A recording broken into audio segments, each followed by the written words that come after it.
চাঁদপুরেতে এভারেজে ইলিশ মাছের আমদানি কমে গেছে, তারপরও এই বছর নতুন পানি আমদানি হতে আজকে 2-3 দিন আবহাওয়া ঠান্ডা থাকাতে বৃষ্টি বাদলের কারণে কিছু মাছের আমদানি হয়েছে।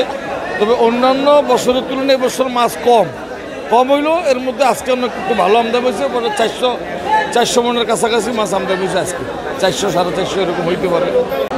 গত 15-20 দিন আগের থেকে মাছের দাম অনেকটাই কম। গত 15-20 দিন আগে ছিল আমরা 1 কেজি মাছ বিক্রি করছি 1800-1900 টাকা কেজি বিক্রি করছি।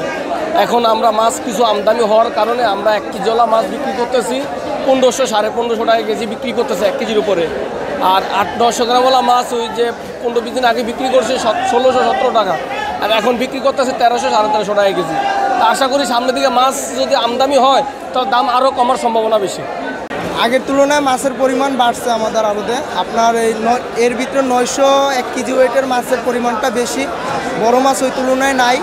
তবে সব মাছই বাড়বে ইনশাল্লাহ, আমরা আশাবাদী। আর দামও কমবে, পাবলিকও কম দামে মাছ খেতে পারবে ইনশাল্লাহ। ভাই মাছ কিনতে আসছিলাম, এখন দেখি মাছ কিনা যাইতেছে। আর গত 20-25 দিন আগে যে দাম ছিল এর চেয়ে অনেক কম। আগে ছিল 2500-3000, এখন আপনার 1000-1200 টাকা এখন সবাই কিনতে পারতেছে, সবাই কিনতেছে। কম ঠিক আছে, আগে যেটা আসছিল ওটা তো দাম অনেক বেশি ছিল, তার থেকে অনেকটা নিচে আসছে। এখন মোটামুটি নিয়ন্ত্রণে আছে এখন মোটামুটি।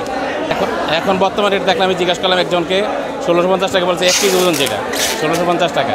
তা আমি চাচ্ছি আরেকটু কমে পাওয়া যায় কিনা সেটা দেখতেছি আর কি। আমি 6000 mAh battery, one and only Power Master Next G N73।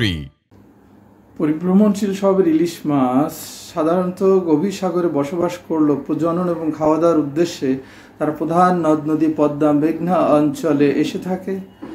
এই বছর বুড়িগঙ্গা শীতলক্ষার দূষণ সহ চর ডুবোচর এবং নানাবিধ কারণে পদ্মা মেঘনা এই অঞ্চলে ইলিশের বর্তমান সময়ে প্রাপ্যতা কম থাকলেও বৃষ্টিপাত হয়ে পানি প্রবাহ বৃদ্ধি পেলে তাদের প্রাপ্যতা বেড়ে যাবে।